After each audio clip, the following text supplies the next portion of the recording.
Hello, everybody. Welcome back to my channel. And today, I want to talk about this bit of news that came out. Now, I know I'm a little bit late to this, and I do apologize, but I still wanted to make a video talking about what happened and sort of my thoughts on this. And basically, what ended up happening is Ray Fiennes, whom, if you don't know, played the main villain of the Harry Potter franchise, the Harry Potter film franchise, Lord Voldemort, or okay, what was it? Oh, Tom Riddle, as he's known. He was used to be known by before he changed it to Voldemort. Ray Fiennes, the actor who played him, basically came out in defense of J.K. Rowling, saying that he doesn't understand why all the vitriol. Why are so many people up in arms about J.K. Rowling? And he basically calls it irrational and disturbing. Now, the first time this bit of news, or I guess this interview resurfaced was during an article or during an interview with the Telegraph. Now, I tried to bring it up, but for some reason it doesn't show up for me. I don't get why. So unfortunately, I don't have like the original article on the Telegraph in order to show you this. But we're going to go ahead and read this Bounding into Comics article that pretty much covers it. But if you just take a look right here, you can see we've got BBC News, the AV Club, Cinema Blend are all picking up this news, and they've all run with it. So let's go ahead and read the article, and as always, I'll give you guys my thoughts on what I think is, let's face it, is going to be a little bit of backlash when it comes to this. Once this news officially starts to spread and people end up finding out about what happened. So Ray Fiennes, who played the villainous Voldemort in the popular Harry Potter series, has recently defended series creator J.K. Rowling, classifying the backlash that the renowned author continues to face as, quote, irrational and disturbing. As revealed during an interview with the Telegraph, Fiennes stated, "I can't understand the vitriol directed at her. I can understand the heat of an argument, but I find this age of accusation and the need to condemn irrational." Basically, he's talking about how cancel culture is pretty much rampant in everyone's lives, especially in the age of social media, where all of a sudden, the second someone says something or has an opinion that you don't like, you've got a certain sect of people on Twitter specifically. I'm sure they're also in other platforms, but you mostly see it on Twitter. Basically, they just want you gone. They don't just want you fired. They don't just want the company to fire you. They basically want you unpersoned. They want you just gone. And we've already seen an example of that, which we'll get to. I find the level of hatred that people express about views that differ from theirs and the violence of language towards others disturbing, the actor continued. Fiennes also called out cancel culture, revealing that he gets, quote, worried if it's decided that certain classical plays are irrelevant, adding that, "I think often there's a superficial reading. Restoration drama is colonial, hierarchical, and quasi-ist." You can see it right there. But they're just plays. You can turn them on. You can turn them on their head. The danger is of labeling stuff. We need to have those voices that risk being offensive. These texts are there, so pull the humanity out of them. Pull out the stuff that's relevant. If it doesn't tick these boxes, you're lowering the portcullis of judgment before you've even gotten into the room with it. I think that's troubling," the actor stated. "We need to have those voices that risk being offensive. How sad if we sat on any expressive voice that could shake the scenery, that could get inside us and make us angry and turn us on. I would hate a world where the freedom of that kind of voice is stifled." Exactly. That's exactly what we keep criticizing the fucking woke mob on Twitter of doing. They are trying to create this culture of where you're just afraid to say anything, like where you're constantly self-censoring, where constantly before you say something, you're always trying to get it in your head of going, "Oh my God, like should I say this? Like, is the woke mob going to come after me if I say this?" And blah blah blah. It's insane. Like it is insane, the kind of culture that they're trying to create. J.K. Rowling's views on gender have been the cause of constant attacks on social media. Besides being a very talented writer, Rowling not bending the knee to cancel culture mob is definitely worth commending. Petty SJW snowflakes on social media aren't the only ones that have attacked the Harry Potter creator. Some mainstream media journalists have also targeted J.K. Rowling because her opinions differ from their own. And speaking of people who have attacked her, I do find it very, very interesting, and other creators that I follow have also pointed this out that I didn't even, like, I honestly completely forgot about. But back when J.K. Rowling basically announced to the world that Dumbledore was gay, a lot of these same people started praising her. They said, "Hey, hell yes, yes, queen," and all this and all that crap. But then the second she expressed even this opinion just on this certain topic that she doesn't agree with them on, or technically she agrees with them on most of it, but it's just this one thing, one little thing that she doesn't agree with them on, and now all of a sudden they want her gone. Those same people who kept praising her for saying that, or saying that, or I guess you could say, in a way, confirming that, yeah, Dumbledore is gay.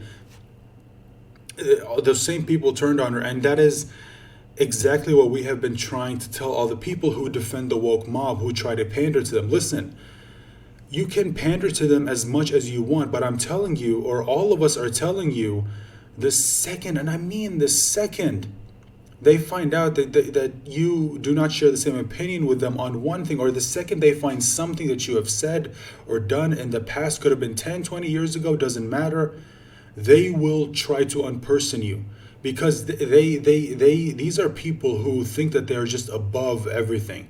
They honestly think that they're better than everyone and they should be the example. And because you do not fit the example that they try to set, or they believe they are, boom, you got to get gone. They just, and it's, I'm telling you, it is absolutely insane. This is why we try to tell them, listen, we're not saying you have to agree with us on everything, but what we are trying to warn you about is not pandering to these people, because it will come back to bite you in the ass. Okay, we've seen this time and time again, and we saw this with J.K. Rowling. Those same people kept praising her, but then the second one thing came out about her that they did not like, all of a sudden you have to get gone. And it wasn't even that bad. It's just that she doesn't agree with them on this certain topic. That is it. And now they want her gone. Take the Daily Dot's Anna Maria, for instance, who wondered why Rowling hadn't been jumped yet. Yes, this is her. And by the way, I heard about this. I think. No, sorry, that was a different person. I was thinking about a different person. Wishing for someone to punch her in the face, and the journalist tweet read, you can see it right there, "I hope J.K. Rowling gets punched in the face today. I hope her nose breaks and it gushes all over her clothes. I hope her teeth get knocked out and she can't find them."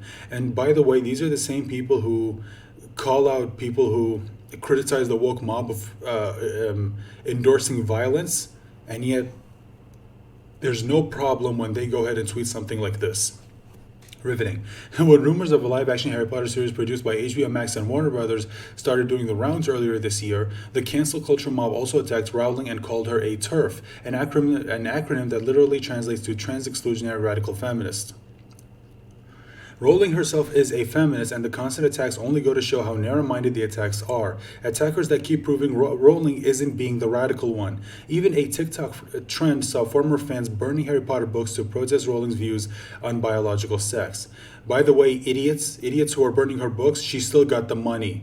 You dumb fucks. As if that wasn't enough, it isn't only social media users and journalists who have attempted to cancel J.K. Rowling. Earlier this month, Twitter seemingly disabled likes on a tweet by Rowling in which she showed support for, oh yeah, there was that whole Maya Forrester thing. I'm not going to get into that. That's just, I feel like that's a video of its own. After mainstream media outlets, social media platforms, and woke snowflakes have been attacking J.K. Rowling every chance they get, it is a breath of fresh air to see people like Ray Fiennes defending her for the opinion she has expressed. Fiennes hasn't even revealed whether he agrees with Rowling's opinions or not, and honestly that does not matter. But he'll likely face some backlash for himself for defending her. Oh, he definitely will. Let's just hope that is not the case. And that is, again, that's what always happens. That is what always happens. The second you express a single opinion, or the second you stand up for someone's right to express their opinion, all of a sudden you're considered to be a danger, a threat, and they need you gone. And it is absolutely insane. And it's a good thing that we see an image from the Hogwarts Legacy trailer, because these people who will go after Ray Fiennes, and I guarantee you they will go after him, these are the same people who tried to get Troy Levitt, who was a developer in Hogwarts Legacy. They tried to get him gone. Remember, there was that whole stuff about how Troy Levitt was apparently, because he had a YouTube channel where he expressed views that, basically just challenged certain things, where he had basically some, I guess, what you could call unpopular opinions. on certain topics. I think I remember he even made a video where he talked about John Lasseter, and there was that whole thing with what happened with him and Pixar and how those accusations came out about him apparently being too touchy with some of the other employees. Again, neither of that has been proven. The most that came out of it is that effect is the fact that he apparently there was a touch on the shoulder, maybe a touch on the knee, and the fact that he gave people hugs, but nothing ever went past that. At least there was nothing ever came out that 100% proved that he took it to that level.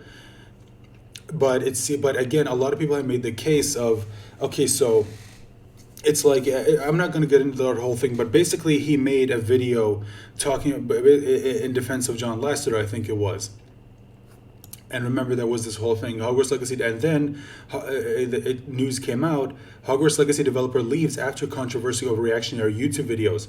And by the way, a lot of people seem to forget this, but Warner Brothers knew about his YouTube channel. He let them know that he had this channel, and yet they still hired him because they did not care. They didn't care about the fact that he had his own YouTube channel where he talked about things that could be considered controversial in this day and age. They didn't care, but they tried to use that as an excuse as to why he should be fired.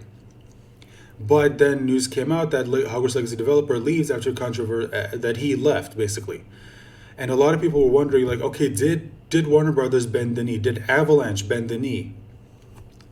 And the thing is, it turns out that's not what happened, because Troy Levitt also decided to post a video on his YouTube channel, and it says, "To my friends at Avalanche," and he goes on to state that he basically left because of some personal reasons, not because he got fired. He personally left because of some things that are happening in his personal life.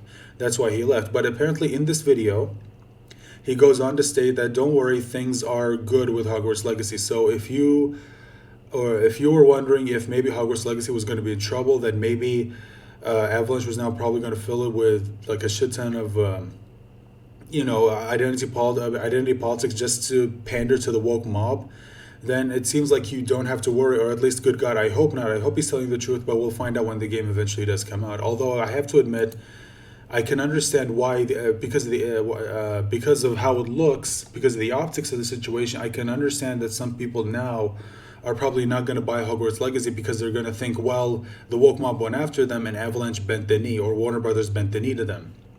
But again, if you actually look into it, Troy Levitt himself did say that he left. He wasn't fired. He wasn't let go.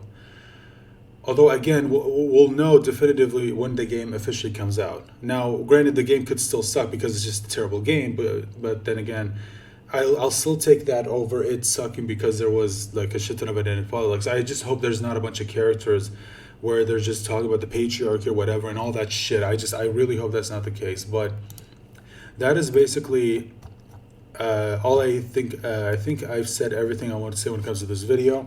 Guys, let me know your thoughts in the comment section down below as always. Remember to like the video, share the video, and subscribe if you haven't. And make sure to click on the bell icon to let you know when I post a new video. That is all. Remember to stay safe and take care of yourselves. And as always, guys, join me for the next video. Bye for now.